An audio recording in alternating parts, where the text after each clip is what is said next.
We're back from executive session, back in open session. We have Steve Woody. Good afternoon, Chief Woody. My name's Corey Smetley. Welcome to the South King Fire Chiefs interview. I'm representing the consultant ESCI in this process. Um, we're going to spend some time together first to go over open session questions, which you will have 20 minutes to respond. Before we get started, I'd like the commissioners to introduce themselves. Chair Fuller, Joe Fuller. Greg Burris. Greg Russo. Caroline Vidino. Bill Gates. All right, thank you, Commission. Let's get started. Question number one. Please describe your fire service background and how it has prepared you to successfully lead this organization.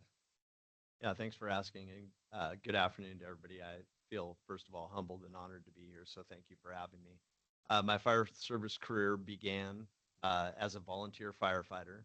I actually started a little later in my life than a lot of folks did. I started in my late 20s volunteering. I did that out in Graham, where I was living at the time. I then went through the testing process and was hired in Graham, was the rank of firefighter, worked my way up through lieutenant, captain, battalion chief, where I was a training battalion chief and a shift battalion chief. I had an opportunity to go to Kirkland Fire and work under Chief Sanford and get some of his mentorship and tutelage as a deputy chief. And I started there as a support services chief. And then I went into my role at my current role, which is the operations chief. Through all of that, I've had a tremendous amount of people who've invested in me. I've had the communities invest in me. And that has all given me that experience has given me a framework towards becoming the fire chief. Now, the second piece to that is my education. I have a bachelor's degree in political science from Washington State University. And then in my career, I'm a student of life, and I always like to take in and gain knowledge. So I got a second bachelor's degree in fire administration to really give myself that foundational piece for the administrative side of the fire service. And then I had an opportunity to go back and get my master's degree, which I got in organizational leadership. And I chose at that time to get that degree outside of the fire service so I could interact with people from the private sector, because to gain all that information and get input from them on the outside, all of those pieces kind of tied together, along with intentional mentorship and intentional coaching that I received and provided to others, have kind of led to this day. There's been a lot of people who have invested a lot of time and trust in me, and that's gotten me to where I'm at today and able to sit in front of you as a candidate for your fire chief.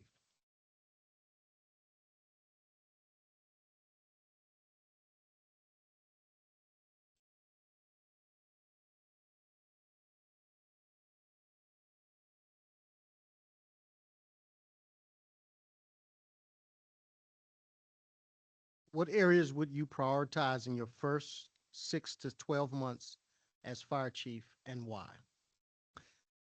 I think that the first thing I would do, or first thing that I would prioritize, is having listening sessions and getting to know every person in this fire department at all ranks, at all levels. Everybody is a contributor and everybody has value, and really understanding.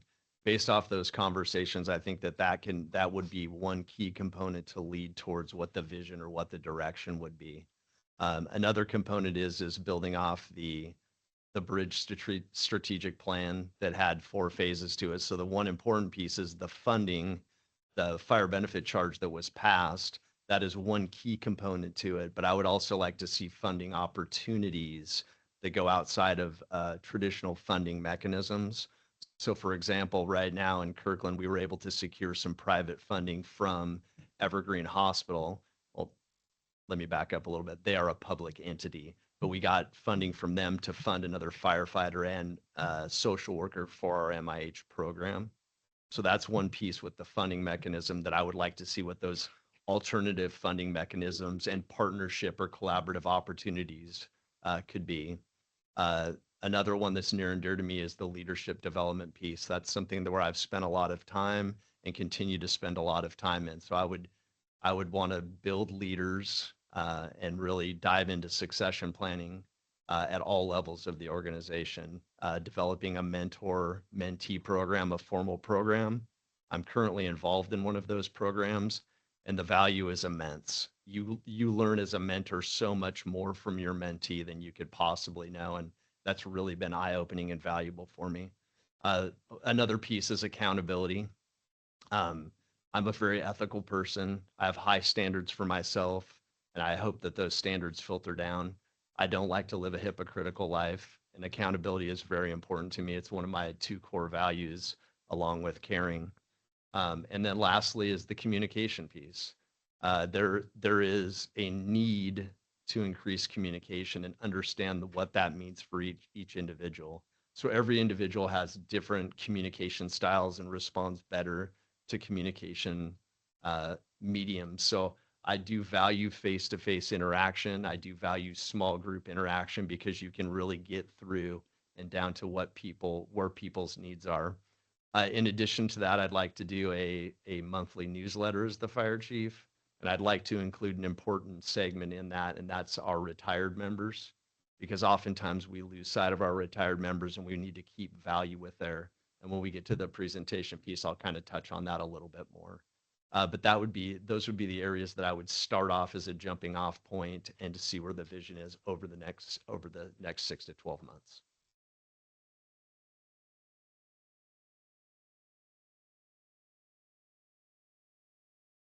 What fundamental beliefs or core values drive your approach to leadership? Yeah, my core values are caring and accountability. I've shared this along in the process. I think that the first thing that you need to do is to hold yourself accountable. And when you hold yourself accountable, that's the greatest form of self-care. And then when you go to hold others Must be accountable, my I twin. found that when you find others accountable, that is the deepest form of caring for that individual. And when people come to me and hold me accountable, it's because they have a deep sense of caring. So that's my core values. My leadership approach is I'm a collaborative leader. I like to talk to others and I like to learn from others. I think that there's great value in having a lot of information brought to you. In addition to that, I'm what I like to call a hyper communicator. I like, going back to my previous statement, I like to use a lot of different mediums to communicate and meet people where they are at. So those are kind of my core approaches.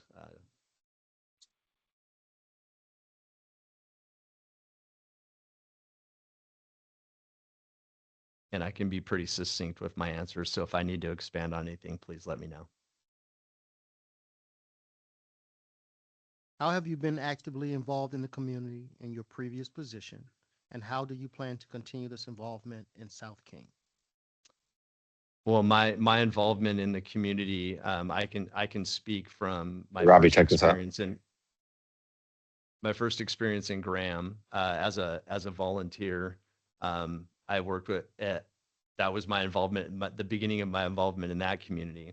And then in my role, I was in public outreach for a period of time. I was brought in to work side by side with the fire chief, and I worked heavily with the food banks and with volunteer organizations to get food out to people that were in need in the community.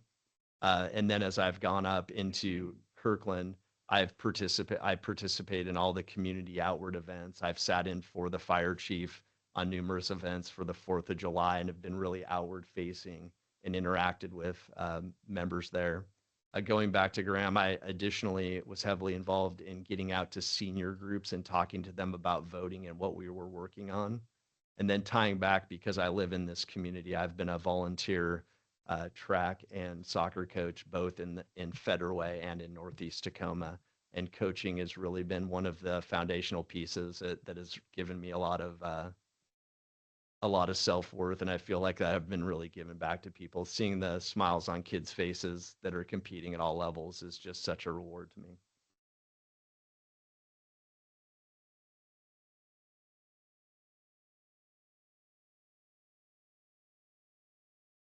How do you approach collaboration with emergency response agencies and community organizations to address shared challenges? Yeah, I think I touched on one a little bit. So I've been heavily involved. I was part of the EMS levy process, and throughout that process, that gave us kind of an idea of where we were going to be at with mobile integrated health.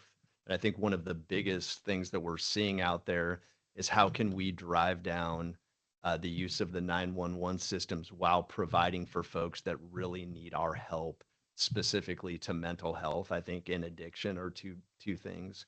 So looking out for alternative funding mechanisms like with Evergreen Health and partnering with them, because that also helps the hospital system out, right? Because you have less people taking up hospital space. So with Evergreen, when you get the EMS report, you'll see that they're struggling with the highest wall times in King County. And by partnering with us and providing us with a level of funding, that has really helped out with that piece. And then the continued support of the EMS levy and how we do EMS in King County is second to none. So I've been a big proponent of that.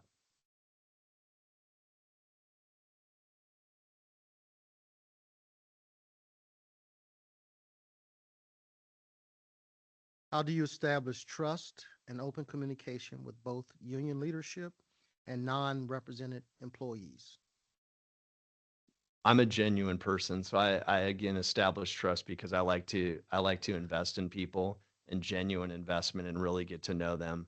So I think that when you genuinely invest in people, that builds that first piece, which is that level of trust. And you do that through face-to-face interaction. You do that with time and commitment. I'm very big on relationships. I learned that from my father. My father taught me that at a young age, the importance of having relationships. And I had another mentor, Dan Hanna, who recently passed away, was one of my first BCs. And he always talked about the importance of a relationship over an issue and to make sure that you're coming out of, you're dealing with those issues and you're putting those relationships first. So that's been those are overarching things that go through my mind on a day-to-day basis. And when it comes to the labor relations or comes to people in the department, everybody has value and you need to build those relationships. And I'll be relentless in doing so.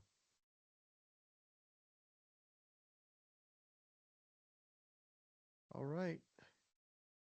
At this time, we're going to transition to the spot topic presentation. What are the three current trends you see in the fire service? And you will have 10 minutes to present your spot topic. Thank you. I'll cover my three topic points first, which I have as firefighter health and wellness. Specifically, I want to talk about mental health. There's a little nexus between that and my next topic, which is EV fires or battery power systems and carcinogen reduction. And then lastly, I'd like to talk about the turnover experience or the newer workforce or newer level of former leadership that we have. So when it comes to firefighter health and wellness and mental health, it's very near and dear to me because I've seen and I've had friends and colleagues who have lost their battle with mental health, and that's really a challenging thing on a department or on organizations when that type of thing happens. My first lieutenant and a mentor of mine was struggling with mental health. In the course of a conversation during a shift, we were doing a shift pass off, and something struck me in the conversation that was off. And I called him back later and I said, "Hey, I'm worried about you. Are you okay? Because I think you need some help, and can I get you that help?" And I was able the next day to get him on an airplane and get him out to get him some mental health support. And he continues down that road to recovery.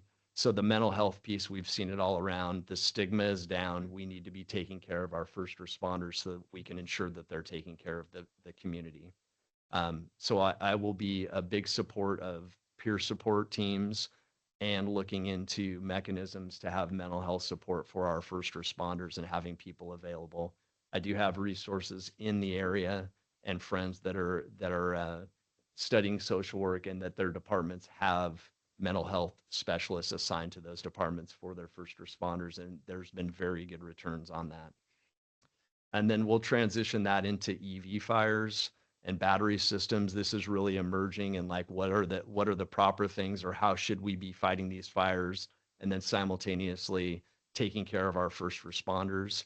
I've done a lot of personal research into this, and I have produced new documents for my department on carcinogen reduction, uh, both policy and guidelines, because the guidelines is really like, how are we going to do this, as well as decon procedures.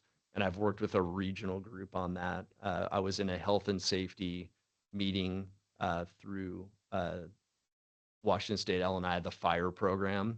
After that meeting, this was about a year and a half ago, I met with 2 area chiefs, one from Snohomish County, one from Pierce County, and we stood up a health and wellness committee for the state, specifically looking into carcinogen reduction items. And we kind of narrowed it down to PFAS reduction. And our work, we split off and did work. And that committee is actually merged with another committee and is in alignment with the state council and the Washington State firefighters, and has grown into something. And the full credit to that goes to Mike Hudson from Snohomish County, because he's relentless on this and he's been a great advocate for us. So those are a couple of action items there that I think are important, and regional partners are participating, and I'd like to see South King be a big contributor to that. Lastly, that turnover of experience. We're seeing people retire and leave with all of that knowledge, as well as our fire departments are growing. We have more and more demand. We're bringing in more and more firefighters. I know that in talking to chiefs around the region, specifically in Pierce, King, and Snohomish County, upwards of 50% of our workforce has less than 5 years experience. So ensuring that we have intentional mechanisms in place to develop leaders, to do succession planning, and to pass on that knowledge that is walking out the door is really critical. So I think that there's a number of ways we can do that. One, the training consortium is going to be working on a few of these pieces. I'm already partnering with Chief Tyerman and have put myself out there to be a contributor with materials for this. I really enjoy diving into leadership and development of people, and I like to write things down. So you'll hear out of me a lot, hey, this is great. Why don't we start writing it down so we can replicate what success looks like? And if we're intentional about that, we're really going to grow those leaders, and we're going to grow this young workforce to better serve our communities. So those are 3 of the emerging things, with a little bit of the experience that I have in the background on that, and kind of where that would kind of dovetail into where do we land after 6 or 12 months after these stakeholder meetings, when we have clear vision into the future. And does anybody have any questions on any of those? Again, I apologize. I can be a little succinct with my answers. Chief Woody, we're going to transition to the executive session, but in the meantime, I'm going to turn it over to the commission to take us into executive session.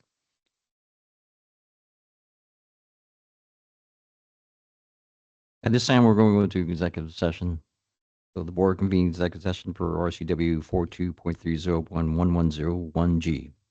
To evaluate the qualifications of an applicant for public employment or to review the performance of a public employee. However, subject to RCW 42301404, discussion by a governing body of salaries, wages, and other conditions of employment to be generally applied within the agency shall occur in a meeting open to the public, and when the governing body elects to take final action, hiring, setting the salary of an individual employee or class of employees, or discharging or disciplining an employee, that action shall be taken in a meeting open to the public. Joining the board in executive session would be Assistant Chief Michaels, Executive Secretary Perry, HR Supervisor Gamble, Finance Manager Barrett, Local 2024 President Baston, Chief Corey Smedley, and of course, Chief Wood. So, your recess at the time until, we're going to executive session until 2:30.